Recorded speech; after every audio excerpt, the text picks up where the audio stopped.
and welcome back to Barbie Dolls of the Week Toy Talk. So today we're not actually going to talk about Barbies, so that's why I added the Toy Talk part.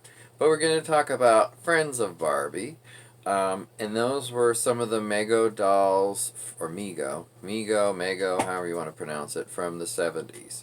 So previously I wanted to show you the ones that I already had, and then I'm going to show you the one that I just got. So first of all, this is, of course, Diana Prince in this outfit here. And she is, tall and lots of dark hair, very thick, almost clumpy. And by the way, if anybody has any tips on if this hair can be kind of softened, I don't know if it's kind of a cheap feeling hair, so I don't know if I can treat it the same way as a Barbie's hair that is a better quality one. I mean, obviously there's some Barbies with cheap hair too, but let me know if you guys have had, because one of the reasons I say that is the Farrah Fawcett doll that I had like this, I tried boil perming her hair and it was a disaster, so do not do that. I have her somewhere over here, but she's now got a very short hairdo. So I would not do that again with these dolls because they're the same company, same probably type of hair. I mean, hers was shorter to start with. This one, by the way, I don't know if this hair has been cut. It certainly looks like it to me, but I can't really tell because it's in not the greatest shape, obviously. And also, yes, she does have the Wonder Woman outfit underneath that. So let me just show you part of that. Ta-da! So yeah, she is obviously Wonder Woman too. One thing that is an issue with these dolls is some of the, you can see here in the corners where it's almost like glue is seeped out. I'm not sure if that's what that is. I don't think this doll's been glued. No, I don't really think that, because also it's like that around her legs joints.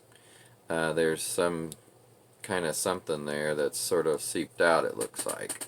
But it's kind of dried and hard now, and it won't really come off when you try to, well, maybe it would eventually, but I mean, it's not coming off easily is what I mean. So I don't know exactly what that is. By the way, they do have jointed, she's got her bell bottoms, but they have jointed feet, that can move from, ooh, they can move like this too. She can move sideways, our feet, I mean.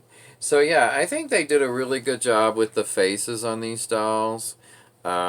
She might, the blue eyes might be a bit much, and the blue eyeshadow, it doesn't really look so much like Linda Carter, who's a beautiful woman, but I do like the doll as a whole.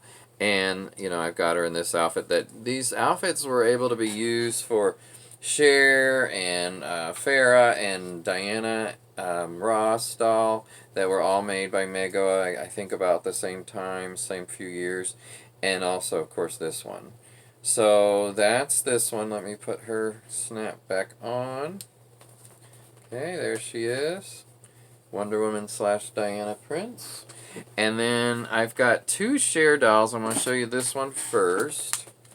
And I've shown these before, but like I said, I wanted to show them again because of the new addition to the group that I have. The new doll that I bought yesterday. Get her hair fixed. With the rooted eyelashes, they're nice, but boy, this hair gets stuck in it. So her hair is better, and I haven't brushed it recently, but hers is not as much of a big clump, but it's still a little on the dry feeling side. So maybe they could benefit from some kind of conditioner, something. But I like this dress. It's very appropriate for the time period, I think. Here's a little bit closer shot on her face, and I think that is a decent likeness of Cher, especially back then. Obviously, she looks a little different now. I see she's a little dusty. It's been on a shelf for a while. So, one thing about these dolls is they have very long, gangly kind of legs and actually pretty long arms. So I personally think the arms and legs are a little too long, but that's okay. It's not a big deal. I'm just saying it just doesn't look completely realistic. By the way, they do bend at the knees. She does not have the feet like Wonder Woman did that turn. So maybe it was because, Wonder Woman needed to be able to jump around more.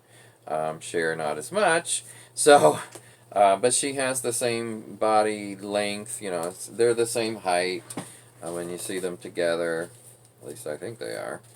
Let's get her back over here. So, yeah, they're the same basic height and everything, except she's looser at the waist, so she doesn't want to stay up. Okay, but anyway, this is the first Cher doll I want to show you with the outfit. What do you guys think of this outfit? She had a lot of outfits that you could get for Cher. And by the way, I saw it at Toy Store here once, a couple years ago, I think it was, or at least a year. The doll not the doll, the Cher stage and dressing room playset, and they wanted $75 for it. And I considered getting it, but I was getting some other stuff at the time, so I decided to wait. So if it's still there when I eventually go back, maybe still this year, I'm going to try to. I may get that, but, I'm not sure. Okay, here's the other Cher doll that I want to show you. Now, she has a lot longer hair, as you can see. And like I said, it could be that hers was cut. But also, it's a different consistency, so I don't think so. So I'm not sure. I'm sure just a different version, I assume. I'm not sure how many versions of this there were. Now, this doll had a face repaint by a doll person. And I bought this years ago, so I've had it a long time. But here's the new look for this Cher doll. What do you guys think? How do you think? I believe it was a man. How do you think he did? I liked it. That's why I bought it. And I like this outfit on her. So let's look at the two together. Her skin seems a little lighter too. I don't know. Maybe it's just my imagination. But yeah, they look completely different, don't they? This one, the face looks much thinner. This one, it looks rounder. And her cheekbones are more accentuated on this one. And, of course, the eye makeup and the lip makeup is different. I like it a lot, but I like both of these. I mean, it's not really like I like one better than the other. I like them both for different reasons. Now, again, the arms are somewhat flexible. The hand is there, of course, to be able to hold a microphone. And they don't really actually bend click and bend, but they are flexible. Now, her legs, again, they do bend. But the feet don't turn like Wonder Woman's. They're kind of loose at the waist, but it's not really a problem. Hopefully I can get some stands for these. I don't currently have stands for these. But right now I have them sitting. So, that's never good to have dolls sitting long term, it doesn't seem, at least these kind of dolls.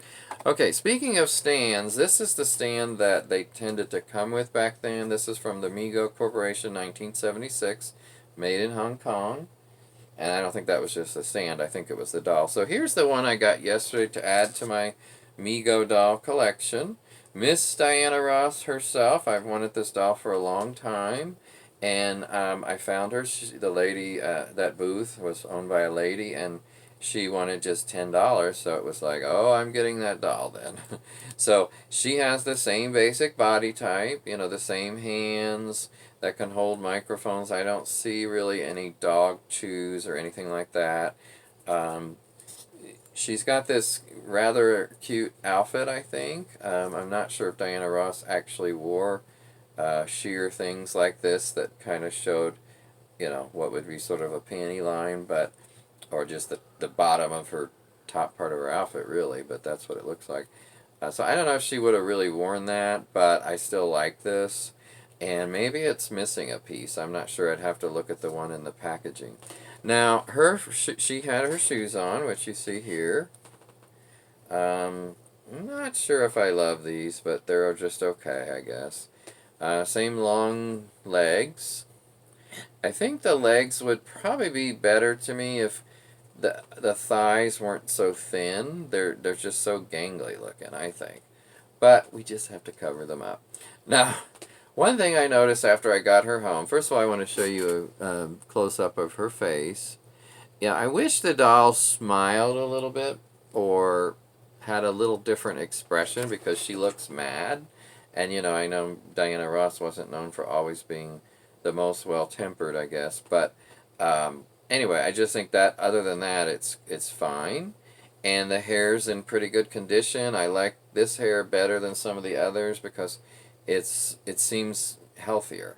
But I still think it could use a little something conditioning wise.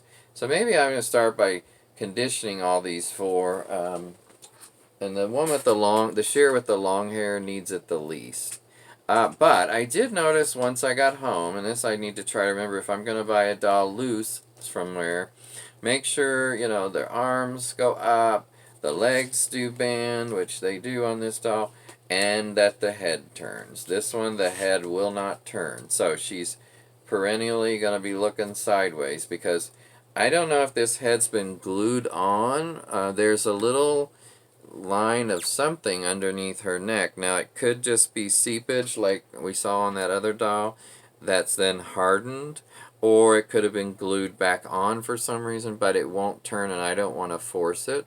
So, when I got it home and I went to try to turn it so she's facing forward, it wouldn't, and I didn't want to force it, but I don't think it really takes away from it all that much. I mean, she can just kind of sit a little sideways and look to that side.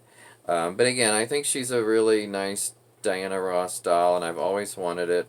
And like I said, this is dated from the mid-70s from the Mego Corporation. These are all made by Mego, which if you guys know anything about Mego, I mean, I'm a big collector of Mego. They did so many. They're the ones that did everything from Wizard of Oz dolls to these that you see that are and those were the Wizard of Oz I'm talking about were the little 8-inch. These are, I believe, 12-inch dolls. And then they've got the world's greatest superhero line, and the Waltons, and Happy Days, and just on and on and on. It was my favorite toy company in the 70s. This is really before I started collecting Barbie and action figures and things like that. So Amigo was definitely my first figures. Of course, you guys might know, before that was Fisher-Price Little People when I was much smaller. But anyway, I hope you've enjoyed this view of some of the Mego ladies of legends, legend ladies, dolls that I showed you today. And also I hope everyone who celebrates or has Labor Day in your area is having a day off and enjoying your time like I am. Okay, everybody, take care, and I'll talk to you next time. Bye.